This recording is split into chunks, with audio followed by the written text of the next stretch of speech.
எல்லாருமே எப்படி இருக்கீங்க? கண்டிப்பா எல்லாரும் நல்லா இருப்பீங்கன்னு நெனைக்கிறேன். 3 மாசம் கழிச்சு வீடியோ போடுறேன்றதுனால யாருமே மறந்திருக்க மாட்டீங்கன்னு நெனைக்கிறேன். ஸோ இந்த செகண்ட் பிரெக்னன்சி கொஞ்சம் கஷ்டமா இருந்தது. வாமிட் சென்சேஷன்லாம் இருந்ததுனால, ஒரு 3 மாசம் வந்து கொஞ்சம் நல்லா பிரேக் எடுத்துக்கிட்டு, அதுக்கப்புறம் 5த் மந்த்லேருந்து வீடியோ போடலாம் அப்படின்னு நெனச்சிட்டு இருந்தேன்.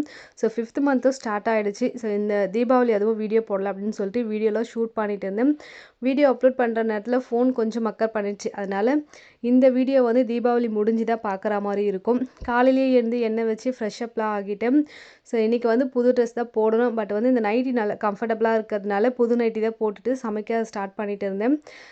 ஈவினிங் போல் தான் அமாவாசை ஸ்டார்ட் ஆகுது.